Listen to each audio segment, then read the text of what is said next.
सार बचन राधा स्वामी वार्तिक भाग दूसरा बचन 249। मालिक के दरबार में सिवाय भक्त के और कोई दखल नहीं पा सकता है। जितने ऋषि मुनि योगी यति ज्ञानी सन्यासी परमहंस हुए और अपने मत के पूरे भी थे, पर उनको मालिक के दरबार में दखल नहीं मिला, क्योंकि अहंकारी थे और निगुरे। उनको संत सद्गुरु नहीं मिले।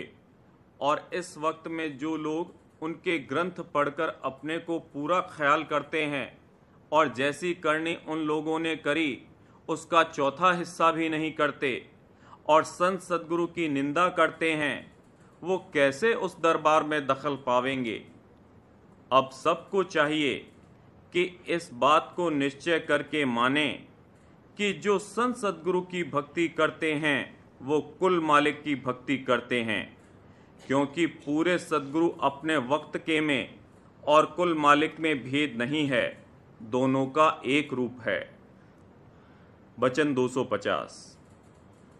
जिसको पूरे सद्गुरु मिले और वो उनकी सेवा और सत्संग और प्रीत और प्रतीत भी करता है, पर इस अरसे में पूरे सद्गुरु गुप्त हो गए और इसका काम अभी पूरा नहीं हुआ, यानी कुछ अंतर में नहीं खुला, तो जो उसको चाह है कि मेरा काम पूरा होवे, तो जो सद्गुरु के बनाए हुए सद्गुरु मिलें तो उनमें वैसी ही प्रीत और प्रतीत और उनकी सेवा और सत्संग करे और सद्गुरु पहले को उन्हीं में मौजूद समझे, क्योंकि शब्द स्वरूप करके संत सद्गुरु और संत एक ही हैं, दो नहीं हैं, और देह स्वरूप करके दो दिखलाई देते हैं। और पिछलों का अकीदा यानी मानता इस सबब से बेफायदा है कि उनसे प्रीत नहीं हो सकती, ना तो उनको देखा है ना उनका सत्संग किया, और जो सद्गुरु मिले नहीं तो उनके चरणों में प्रीत नहीं हो सकती। इस वास्ते अनुरागी यानी शौकीन सेवक को चाहिए कि सद्गुरु प्रत्यक्ष से यानी अपने वक्त के से प्रीत करे और उनमें और सद्गुरु पहले में सिवाय देह स्वरूप के भेद और फर्क न करे और अपना काम पूरा करवावे। और जो उसे चाह अपनी तरक्की की नहीं है, तो सद्गुरु पहले की प्रीत और प्रतीत दिल में रखे हुए उन्हीं का ध्यान और जो जुक्ति उन्होंने बताई है उसका अभ्यास करे जावे। अंत को वे सद्गुरु उसी रूप से उसका कारज जिस कदर होगा उस कदर करेंगे, पर पूरा कारज नहीं होगा। फिर उसको जन्म धारण करना पड़ेगा और फिर सद्गुरु मिलेंगे, तब उनकी भक्ति और सत्संग करके कारज पूरा होगा। जब सद्गुरु वक्त गुप्त होते हैं, वो उस वक्त किसी को अपना जानशीन मुकर्रर करके उसमें खुद आ समाते हैं और बदस्तूर जीवों का कारज करते रहते हैं। और जब मौज ऐसी कार्रवाई की नहीं होती है, तब अपने धाम में जा समाते हैं। इस वास्ते सेवक अनुरागी को ऐसे सद्गुरु में फर्क ना करना चाहिए, मगर जो सिर्फ टेकी सेवक हैं वो सद्गुरु दूसरे की भक्ति में नहीं आवेंगे। इस वास्ते उनका कारज भी जिस कदर की सद्गुरु पहले के रूबरू हो गया होगा उसी कदर होगा, आगे तरक्की और दुरुस्ती नहीं होगी। वचन 251। जिस शख्स को कि शुरू में ऐसे गुरु मिले कि जिनको शब्द का भेद मालूम नहीं है और फिर सद्गुरु शब्द भेदी मिले, तो उसको चाहिए कि पहले गुरु को छोड़कर सद्गुरु की शरण लेवे। कौल। झूठे गुरु की टेक को तजत न कीजे बार, द्वार न पावे शब्द का भटके बारंबार। बल्कि उस गुरु को भी मुनासिब है कि अपने चेले के साथ सद्गुरु की शरण में आवे और उनसे अपने जीव का उद्धार करवावे। वचन 252। जिसको शब्द भेदी गुरु मिले पर वे अभी पूरे नहीं हैं, अभ्यासी हैं, और फिर उसको पूरे सद्गुरु शब्द मार्गी मिलें, तो उसको चाहिए कि पहले गुरु को पूरे सद्गुरु में दाखिल समझकर सद्गुरु की शरण लेवे, और उसके गुरु को भी जरूर है कि वो भी चेले का संग देवे और सद्गुरु की शरण लेवे। और जो वे ईर्ष्यावान या अहंकारी हैं तो वे शरण में ना आवेंगे। तो चेले को चाहिए कि उनसे कुछ गरज और मतलब न रखे और आप पूरे सद्गुरु की शरण में आवे। वचन 253। जबकि सद्गुरु को तुम मालिक कह चुके, तो फिर और मालिक कहां से आया कि जिसको तुम मानते हो और बड़ा समझते हो? तुम्हारे तो एक सद्गुरु ही मालिक हैं। देह रखकर जो स्वरूप दिखलाया है, पहले इसी से काम होगा। दूसरा स्वरूप उनका सच्चे मालिक यानी सत्य पुरुष राधा स्वामी का स्वरूप है, और वही तुम्हारे सच्चे बादशाह हैं। वचन 254। जिक्र है कि दक्षिण में एक मुकाम पर एक फकीर साहब जो पूरे गुरु थे विराजते थे, और एक चेला उनका निहायत गुरमुख था। एक रोज सत्संग उनका हो रहा था, तब एक मुसलमान मौलवी जो मक्के के जाने के वास्ते तैयार था आया, और उसने फकीर साहब से कहा कि मक्का और काबा बहुत बुजुर्ग और उत्तम जगह है, आपके सेवकों को भी वहां दर्शन के वास्ते जाना चाहिए। और कई तरह से उसकी तारीफ और महिमा करने लगा। उस वक्त जो बड़ा चेला फकीर साहब के पास बैठा था, वो बहुत खफा हुआ और उस मौलवी की गर्दन पकड़कर उसका सिर फकीर साहब के चरणों में रख दिया और कहा कि देख, करोड़ों मक्के और काबे इन चरणों में मौजूद हैं। जब फकीर साहब उठकर वास्ते हाजत के जरा बाहर गए, तब उस सेवक से और मौलवी से खूब चर्चा हुई। जब फकीर साहब आए, तब मौलवी ने शिकायत की। उस वक्त गुरु साहब ने सेवक को समझाया कि नहीं, काबा बहुत अच्छा है, जैसा कि मौलवी कहता है वैसा ही है और दर्शन करने योग्य है। जा, तू भी इसी वक्त मौलवी के साथ जा। वो सेवक पूरा गुरमुख था, हाथ जोड़कर खड़ा हो गया और कहा कि जैसे हुक्म गुरु साहब का। उसी वक्त मौलवी के साथ जहाज पर गया। जब कुछ दूर जहाज चला, तब बड़ा तूफान आया और वो जहाज टूट गया और सब लोग जो जहाज पर थे डूब गए। पर ये सेवक एक तख्ते पर बैठा रह गया, और ये भी थोड़ी देर में डूबने को था कि एक हाथ समुद्र में से निकला और आवाज हुई कि जो तू अपना हाथ दे तो तुझे बचा लूं। तब सेवक ने पूछा कि तुम कौन हो? आवाज आई कि मैं पैगंबर साहब हूं। तब सेवक ने कहा कि मैं नहीं जानता कि पैगंबर साहब कौन हैं। मैं सिवाय अपने गुरु साहब के दूसरे को नहीं जानता हूं। तब वो हाथ छिप गया। फिर थोड़ी देर पीछे, जबकि ये सेवक तख्ते पर बहा जाता था और गोते भी खाता जाता था, दूसरा हाथ निकला और कहा कि हाथ पकड़ ले, तुझको बचा लेवें। सेवक ने पूछा कि तुम कौन हो? आवाज आई कि हम खुदा यानी ईश्वर हैं। इसने वही जवाब दिया कि मेरा खुदा तो मेरा गुरु है, दूसरे खुदा को मैं नहीं जानता। तब वो हाथ भी छिप गया। जरा देर पीछे फिर तीसरा हाथ निकला। वो हाथ उसके दादा गुरु का था। उन्होंने कहा कि मैं तेरे गुरु का गुरु हूं, मुझे तू अपना हाथ दे, मैं तुझको निकाल लूं। तब उस सेवक ने जवाब दिया कि मैं सिवाय अपने गुरु के अपना हाथ किसी को नहीं दे सकता हूं, कोई क्यों ना होवे, चाहे मैं डूब जाऊं चाहे जिंदा रहूं, मैं सिवाय अपने गुरु के किसी के कहने से नहीं निकलूंगा।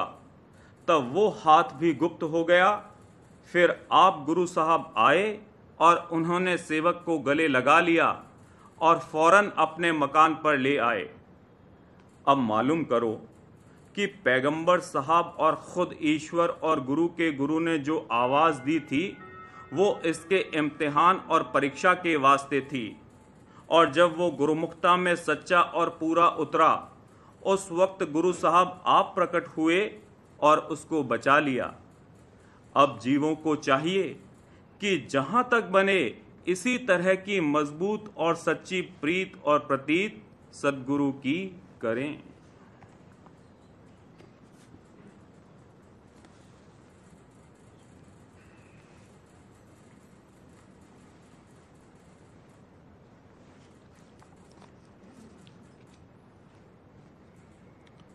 बचन बाबूजी महाराज, दूसरा भाग, सिलसिला बचन 5। सब छोड़ छाड़ कर पहाड़ और गुफा में जाकर रहने से कुछ हासिल नहीं होगा। असल में वो लोग जो ऐसा करते हैं छोड़ते कुछ नहीं हैं, सब वासनाएं अपने साथ ले जाते हैं। वो और भी खराब है। इसके अलावा संसार में रहने से जो मन पर तंगी और भींचा भांची होती, उसके फायदे से भी महरूम हो गए। अगर दिल में मालिक से मिलने की सच्ची चाह है और मालिक मिलने का बंदोबस्त न करे तो उस पर इल्ज़ाम आता है। हर एक की हैसियत के मुआफिक मालिक सबके लिए बंदोबस्त करता है। साध, महात्मा, पीर, पैगंबर वगैरह बराबर आते रहे हैं और अपने अपने दर्जे के मुताबिक परमार्थी कार्रवाई कराते रहे हैं। लेकिन अब पिछलों की टेक बांधने से कोई फायदा नहीं हो सकता। लुकमान हकीम जब मौजूद थे, उनके पास जाने से फायदा हो सकता था, मगर अब तो वो नहीं है। उनकी तारीफ करने से फायदा नहीं हो सकता। जो हकीम अब मौजूद हैं, उनको तलाश करना चाहिए, उनके पास जाने से फायदा होगा। और इस बात को समझ लेना चाहिए कि रूहानी तरक्की बराबर हो रही है और ज्यों-ज्यों जीवों का अधिकार बढ़ता जाता है, ऊंचे दर्जे की कार्रवाई कराने वाले पुरुष आते हैं। लोग हंसी उड़ाते हैं कि इतने दिनों तक शब्द का उपदेश देने वाला कोई नहीं आया था और अब कलयुग में आए हैं।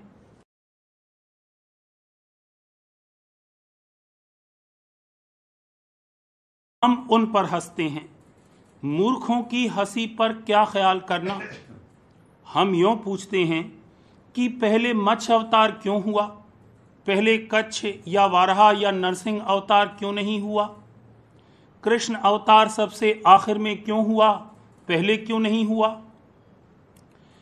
4 बातों पर सब मुनहसिर है: समय, कर्म, संस्कार और अधिकार। संस्कार ही केवल नहीं, अधिकार भी पैदा होना चाहिए। संस्कार से तो सब मनुष्य चोले में आए, लेकिन परमार्थ का अधिकार सबका नहीं है। सब ये कार्रवाई नहीं कर सकते हैं। परमार्थी के लक्षण ये बतलाए हैं: विषयन से जो होए उदासा, परमारथ की जामन आशा, धन संतान प्रीत नहीं जाके, जगत पदार्थ चाह न ताके। अगर ऐसा परमार्थी और भक्त मिले तो उसकी चरण धूर से कितनों का उद्धार हो सकता है। बिरह बान जिन हृदय लागा, खोजत फिरे साध गुरु जागा। जागा हुआ गुरु मिलना चाहिए। अगर कामिल पुरुष भाग से मिल जाएं तो फिर कहना ही क्या है। अगर कामिल न हो तो शागिल से भी कुछ काम चल सकता है। अगर शागिल नहीं तो आमिल तो जरूर ही होना चाहिए। संतों और फकीरों ने जो शगल बतलाया है वो सुल्तानुल अज़कार यानी सुरत शब्द योग है। बिना सुरत शब्द योग के कभी उद्धार नहीं हो सकता। सुमिरन और ध्यान भी अगर किसी कामिल की जेर हिदायत संतों की रीत के अनुसार किया जाएगा तो फल मिलेगा, वरना सहस्त्र नाम जपने, रात भर कलमा पढ़ने, माला फेरने, जाप करने और घंटा बजाने से कुछ हासिल नहीं होगा। जो लोग सुमिरन जाप और ध्यान करते तो हैं, मगर न नाम और नाम का भेद मालूम है और न स्थान मालूम है। बेठिकाने कार्रवाई करते हैं। इससे फायदा नहीं होता। एक ओंग सोंग नीचे मुकाम का है और एक सत ओंग और सत सोहंग ऊपर है। नाम और नाम का भेद सिर्फ मुर्शिद कामिल से मालूम हो सकता है और उन्हीं से उपदेश लेकर उनकी हिदायत में कार्रवाई करने से फल प्राप्त होता है। मगर इस बात को अच्छी तरह समझ लेना चाहिए कि जो अपनी करनी के बल पर करेंगे कि मैं करता हूं, उनको कामयाबी हासिल नहीं होगी।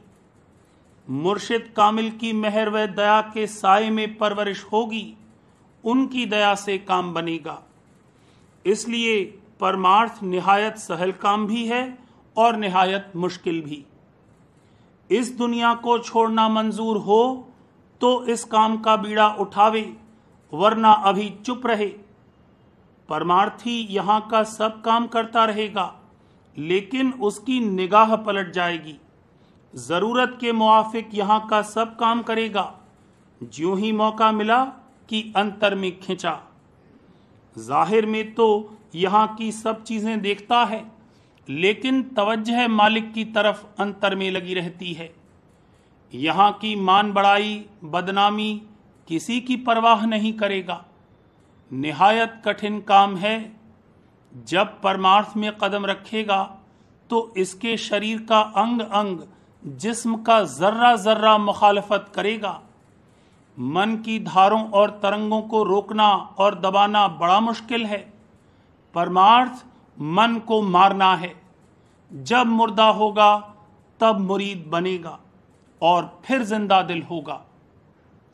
अगर जिस्म का जर्रा जर्रा मुखालफत नहीं करता है तो जान लो कि अभी परमार्थ की चाल भी नहीं चल रही है। जब परमार्थ में कदम बढ़ाएगा तब खबर पड़ेगी। अंग अंग को जेर करना मुर्शिद की दया के प्रताप से हो सकेगा, अपने बल से ये काम नहीं हो सकता। परमार्थ अपने हाथ से दुनिया को आग लगाकर तापने का काम है।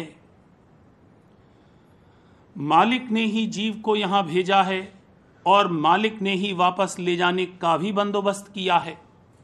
और इसी मतलब से इस देश की तकलीफें और दुख रवा रखे गए हैं। रात दिन जुल्म हो रहे हैं, गले काटे जा रहे हैं। सब का मतलब है इस जगह और इस हालत में यही ठीक है, वरना मालिक तो प्रेम रूप है। उसके यहाँ सिवाय प्रेम दया और मेहर के कुछ नहीं है। और इसलिए जो रचना उसने की है उसका असली मकसद वो दुख और तकलीफें नहीं हो सकती जो इस वक्त जीव यहाँ भुगत रहा है। असली मकसद तो रचना का ये है कि वो सब दुखों से छुटकारा पाकर परम और अमर आनंद को प्राप्त हो। गोया रचना सब जीवों के ज्यादा से ज्यादा फायदे के लिए की गई है और इस मकसद में मालिक को अपना कोई मतलब नहीं पूरा करना था। वो तो मुस्तगनी है, किसी बात का मोहताज नहीं, और न उसने सोच विचार से रचना की, बल्कि उसके यहाँ सोच विचार है ही नहीं।